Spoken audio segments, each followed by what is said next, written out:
Now at 6 and streaming on crossroadstoday.com, Tropical Storm Harold hits South Texas and brings rain to the crossroads. Victoria Fire Department Chief Robert Fox retiring after being with the department for 27 years. And a new Texas law allows local officials to change speed limits depending on road conditions and weather. We'll be talking about Tropical Storm Harold up in Corpus Christi. They had quite a bit of damage along the coastal areas. They got probably in the 4 to 5 inch range of rainfall. We didn't get quite that much, but it was nice. We'll be talking about it coming up in a moment. Stay tuned. And we hear from the El Campo Risebirds about the season opener against the Cuero Gobblers. That's coming up in sports. You're watching 25 News Now at 6. Good evening and thank you for joining us for 25 News Now at 6. I'm Don Brubaker. Karina Garcia has the night off. The National Hurricane Center reports Tropical Storm Harold had wind gusts of up to 45 miles an hour. Some areas had heavy rain this morning. A tropical storm warning in effect for the mouth of the Rio Grande through Port O'Connor. A tropical storm watch in place for Port O'Connor to Sargent. Some areas may get storm surge up to 3 feet. Forecasters also say some parts of South Texas could expect tornadoes. Now, earlier today, there was a report of a tornado warning for Goliad County. We just found out from Goliad County Sheriff Roy Board that there was no damage in Goliad County. None of us saw it, he said, and we received no calls from citizens. So that is good news there.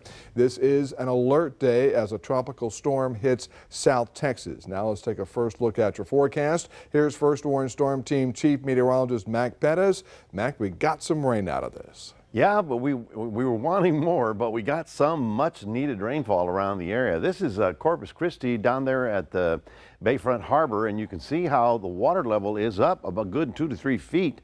It's right at the parking lot there at the Art Museum, and of course there's the Lexington. Along the areas, they really did get a lot of rain. In fact, Oso Creek, I believe, is in flood stage. And as far as we are concerned, we probably got up to 1/4 of an inch of rain. It's not completely over with, but we may generate some tonight and a little bitty activity over the next couple of days. But by and large, it was the first day in all of August that we didn't get up to 100 degrees. So that's good. We'll talk more about that coming up in just a moment. We'll toss it back to you, Don. Mac, thank you. This morning, DPS South Texas reports criminal smuggling organizations smuggled 147 migrants across the Rio Grande in Starr County during the beginning of a tropical storm. The smugglers left the migrants, which included children, on an open field without cover. DPS troopers gathered and referred the migrants to Border Patrol. Mexico's government has repeatedly raised concerns with the U.S. about large buoys Texas put on the Rio Grande to deter migrants. KPRC reports a State Department official said in a hearing Tuesday that agreements between the two countries could suffer if the floating barrier remains in place. The Justice Department sued Texas last month over the buoy barrier. U.S. District Judge David Ezra did not immediately rule at the end of the injunction hearing in Austin. Police investigating the deaths of a woman and 2 children at a Lubbock home. Authorities believe it is a murder-suicide. Investigators say a property manager called police after finding 37-year-old LaCandria Ibrahim inside the home Monday morning. Police say the responding officers then found a 9-year-old boy and a 7-year-old girl dead when they arrived on scene. Police say it is believed to be an isolated incident. Remember, help is always available. If you or a loved one is in a mental crisis and need help, call 988. The Suicide and Crisis Lifeline provides free and confidential support for anyone in distress. This year is the deadliest summer in the last 5 years for heat-related deaths in Harris and Fort Bend counties. Data from a medical examiner's office shows this summer's heat wave is killing more people than usual. 2023 has already set the record for the highest heat-related deaths in 3 counties, Harris, Fort Bend, and Montgomery. In Harris County, 15 people have died from the heat. Over the weekend, more than 12 people were sent to the hospital after a Snoop Dogg concert in the Woodlands. Last Friday, a helicopter delivering water to the 150-acre Barth fire in Caldwell County almost collided with a drone that came within feet of the aircraft. The Texas A&M Forest Service reports all aircraft, including drones, are banned from flying in restricted wildfire areas. It is also a federal crime to interfere with firefighting aircraft. Starting September 1st, your speed limit may vary based on local highway conditions. The Texas Tribune reports a bill signed into law in June allows local TxDOT engineers to temporarily change speed limits for a portion of a road or highway. This can be applied during road construction as well as during heavy fog, ice, or rain. The altered speed limit would be in effect only when it's posted on signs showing drivers of the change, and it cannot be lower than 10 miles an hour under the regular speed limit. A house and several vehicles and storage units destroyed when a fire broke out late Monday night in Port Lavaca. The Port Lavaca Wave reports the fire was at a home near the intersection of Nippling Street and State Highway 35 at about 10:15 Monday night. No injuries reported, and the cause of the blaze has not yet been determined. Due to a rise in vaping and alcohol use among minors, Goliad ISD made changes to its code of conduct that went into effect Monday. The Goliad Advanced Guard reports students on all Goliad ISD campuses can only bring clear plastic water bottles containing water onto school grounds. Also, the district announced random drug testing and drug dig sweeps will be performed more frequently. The Victoria Fire Department has announced the official retirement of Fire Chief Robert Fox. Chief Fox started with the Victoria Fire Department on June 4th, 1996. He became Fire Chief on July 1st, 2018. Fox is set to retire at the end of September. You can read his farewell letter at our website, crossroadstoday.com. Here's your viewer poll this evening. Scan that QR code on your screen to vote now. Here's the question. How would you rate your local fire department? Excellent, good, fair, or poor? Let's look at the numbers. 81% of our voters say excellent, good 16%, fair 3%, poor 0%. That's good to hear. Hey, we thank you for voting. We want to hear your opinion. Come to crossroadstoday.com/vote to take part. We'll have an update on what you and your neighbors are saying on 25 News Now at 10. A North Texas mother speaking out after a Good Samaritan gave up his life to save hers and her son's. Donald Collins was a retired Marine. Just days ago, a suspected drunk driver killed Collins while he tried to help a mother and her son when they became stranded on the side of a road. Collins' funeral took place Monday. As she recovers from her injuries in an area hospital, Graciela Leyva Rodriguez is sending a special thank you to Donald Collins and his family. La familia de Donald. Basically what she was saying is, again, her condolences to the family. She hopes that, one day she may be able to actually speak with his wife. There is a language barrier. Family friend Alex Andrea Prieto says Leyva wanted to speak about this and thought a video was the best way. I want to actually send my condolences to the family of Mr. Collins. We are just extremely grateful. Deputies say a suspected drunk driver, Irma Nelly Martinez, vehicle struck Collins while he was stopped on Interstate 30 in Dallas to help a family stranded on the road. Deputies say Collins shielded the family. Did it cost his life? Yes. But that's okay because he saved two. But now Prieto says the two are traumatized and have a long road to recovery. Graciela has 12 rods in her hand and her arm, so she's cut up from here all the way down. With only maybe a chance of 50% mobility. She has open wounds in her back. She has a broken leg, fractures on both. And her 16-year-old son, Juan Carlos. He has about 12 staples in his head, over 30 stitches on a foot, a broken foot with fractures on both knees and both legs. Prieto says despite remembering the graphic details of what happened and facing the financial cost of everything, they're thankful to see another day. She's about to be a grandma for the first time. So if it wasn't for Mr. Collins, she wouldn't be able to see her first granddaughter be born. KXAS reports tonight the driver of the tow truck that caused the crash and fled the scene has been arrested. 25-year-old Juan Francisco Garcia surrendered Monday night. He was charged with causing an accident involving serious bodily injury and tampering with evidence. The union, representing 340,000 UPS workers, says its members voted to approve the tentative contract agreement reached last month. The Teamsters said that 86% of the votes cast were in favor of the contract. After negotiations broke down in early July, UPS reached a tentative contract agreement with the Teamsters just days before an August 1st deadline. Remember to subscribe to our YouTube channel, Crossroads Today. Hit the like button and click the notification bell so you can see Crossroads Today on YouTube. And stay with us. Coming up on 25 News now at 6. The Biden administration starts a new program aimed at student loan debt forgiveness. Also ahead, Nevada residents rescued from their homes after flooding from Tropical Storm Hillary.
Administration announced a campaign Tuesday to get federal student loan borrowers to sign up for income-driven repayments.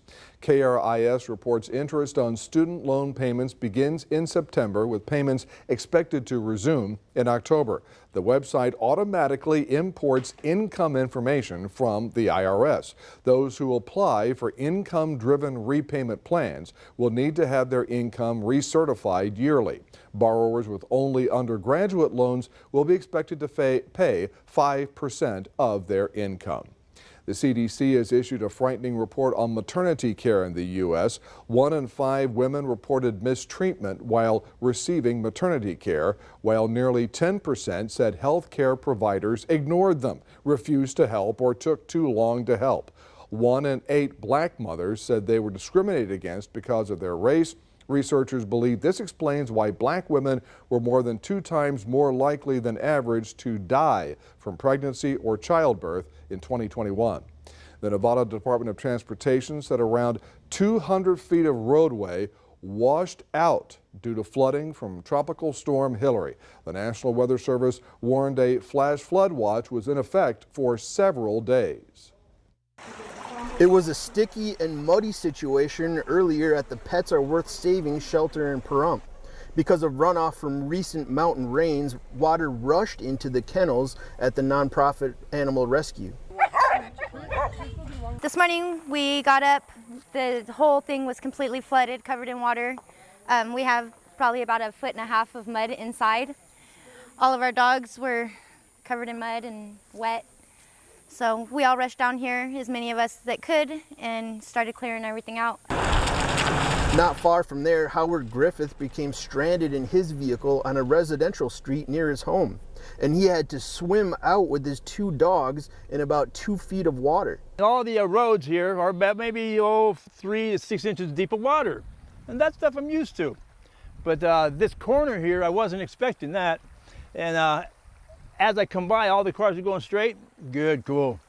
But as I turn the corner, that 6 inches of water turned out to be over 2 feet deep. As you can see, I'm soaked in the mud up to past my knees. And I open my door, water's coming in my door. My car's towed down the street over here. You know, that was an experience. Scott Lewis, Nye County's emergency manager, said there were a handful of home rescues in other parts of Nye County, though everyone was able to get out safe. Fire and EMS across the county have remained vigilant. They've been responding to emergencies, which included at least 2 to 3 rescues from residences that were surrounded by standing water. As afternoon turned to evening, the floodwaters on residential streets lessened, but the cleanup here is just beginning. The Dominican Republic raised possible flood warnings for most of the country Tuesday as heavy rains from Tropical Storm Franklin began pounding the country, flooding some communities. Dominican authorities continue to warn residents not to cross rivers and ravines in regions under alert. The government also began closing down schools, businesses, and government offices. Dominican officials said some areas could have possible flash floods along with rising water in urban areas.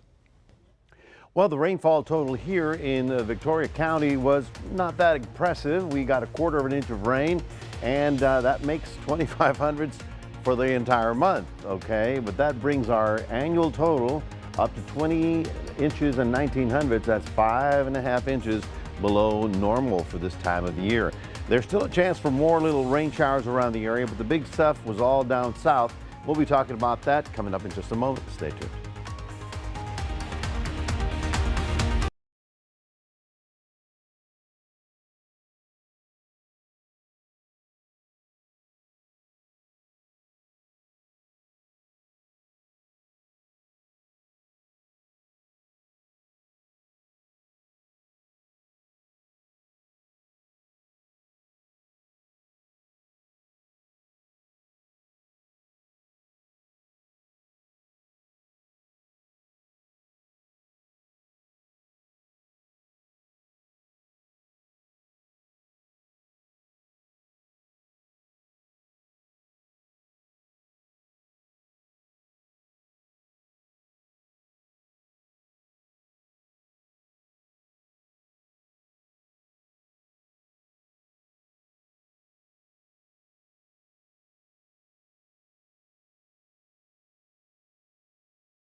Welcome back, everybody. Obviously, the story is what Harold did to much of the coastal bend.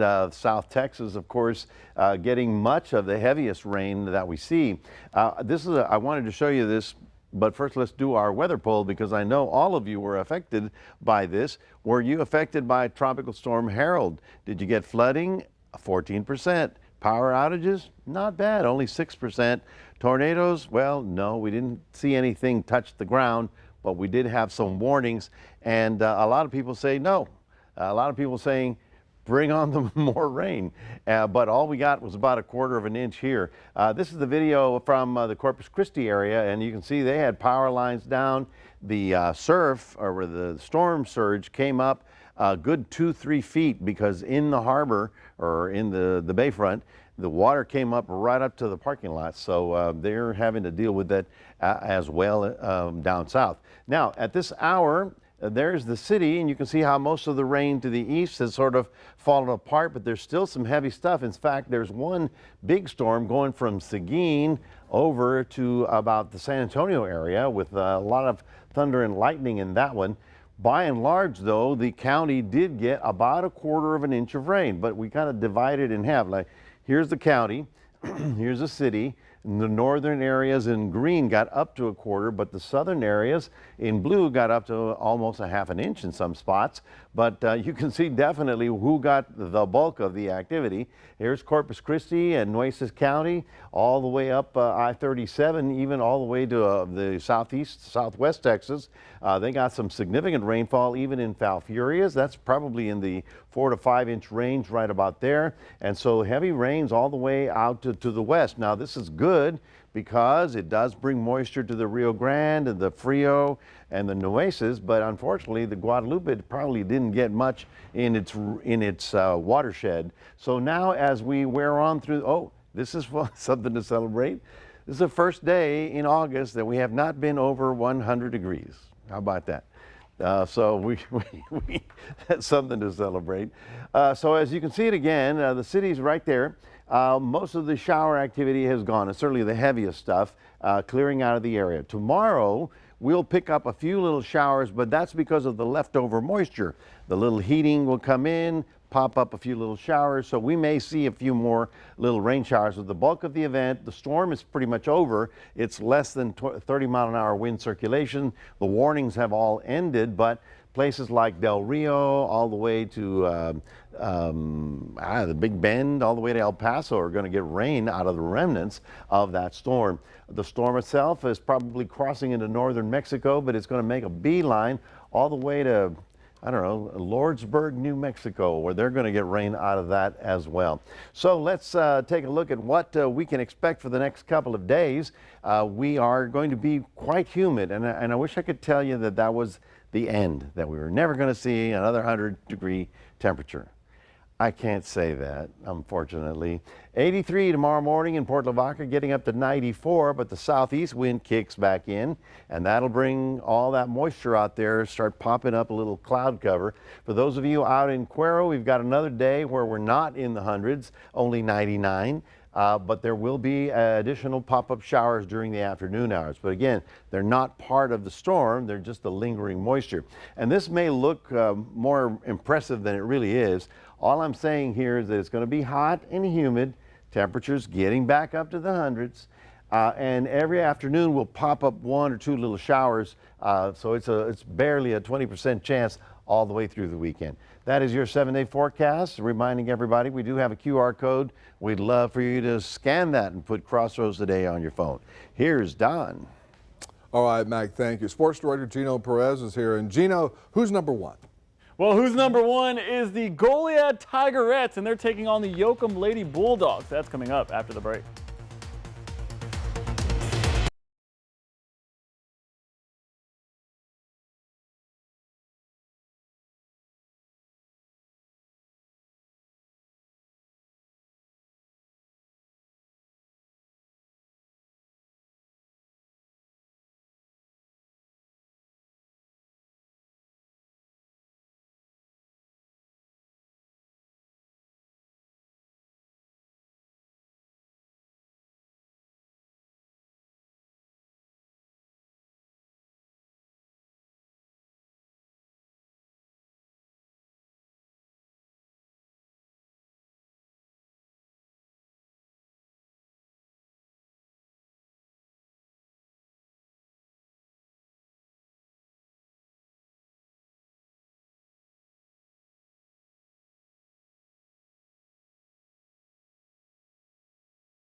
At Crossroads, the Ocampo Ricebirds are looking to ruffle some feathers this Friday against its fellow foul in the Cuero Gobblers. The Ricebirds are under the direction of new head coach Travis Reeve, and he is changing everything from last season. This year, Reeve is going to adapt to what the defense gives him and is adding multiple formations to be more balanced on the offensive side and on the ground and through the air. The new head coach also said he does not have things completely figured out, but knows going against a top team like Cuero is going to be tough. And although Reeve does not have it all figured out, he knows who his quarterback is, and that's Oliver Miles. Here are his thoughts on the young season so far. You know, this team's really working hard. You know, they've responded really well to all the expectations that we've had over the course of two-a-days and summer and spring and all that. And so kids are ready to get the season started, and I'm excited to see where we're at. The El Campo Ricebirds are looking for revenge against the team that beat them in the season opener last year. Senior running back Drake Rencendez said he likes the new additions to the offense and is ready for revenge against Cuero. It's very exciting knowing that it's my last time I get to go and do it, so just want to make it count, be out there with my friends and make memories. Now the two top-ranked teams in the state will battle it out at Gobbler Stadium Friday night at 7:30. Well, the Goliad Tigerettes are hosting the Yoakum Lady Bulldogs tonight, and Goliad received some exciting news today. The Tigerettes are ranked #1 in the state. That's according to the latest volleyball state poll, and this game is live right now, so point for looks like Goliad. The Tigerettes have a 14-2 record and are on an 11-game win streak after losing to a 5A school in Corpus Christi Veterans Memorial. Yoakum is also having a good year with a 10-4 record so far, so this should be a competitive match, and sports reporter Zach Brown is there to give us the latest. A positive marijuana test dashed her dreams of competing in the Tokyo Olympics. Sakari Richardson proved her haters wrong on Monday night. The American from Dallas turned on the Jets and would win gold in the World Athletics Championships with a record of 10.65 seconds, which is a personal record for her. Richardson beat the stacked card filled with Jamaican talent, and she is the first American to win the World Championship since Tori Bowie did it back in 2017. The world champion is only 23 years old. And speaking of racing, take a look at this race between Zach and I. In honor of the football season less than a week away, Zach and I decided to see what our 40-yard dash would be. Zach ran his time in 6 seconds, and mine was 5.17 seconds in the 40-yard dash. Take into account, we're both wearing pants, and Zach isn't wearing any shoes, and I'm wearing just running shoes. But also, a Little League team from Needville won its game against California last night, and they will play the team from Seattle, Washington in the next round for a chance at the U.S. title in the next round. Well, that's your sports. Don, back to you. For a hot moment there, Gino, I thought you were running to the ATM machine next door, but I was confused. All right, Gino, thank you. We're back in a moment. It's not a stretch to see a very rare animal was born at a zoo in Tennessee.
A newborn giraffe at a Tennessee zoo is getting attention globally for something it lacks: spots.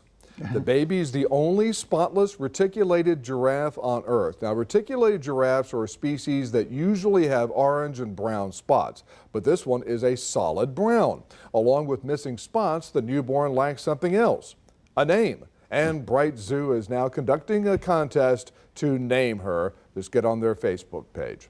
All right, very good. Hit it. What do you think? Spotless.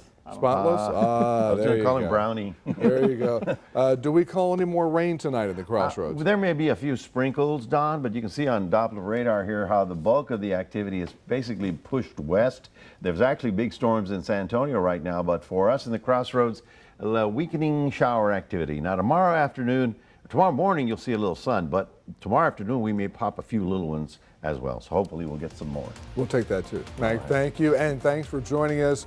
We'll see you tonight for 25 News Now at 10. Have a good one, everybody.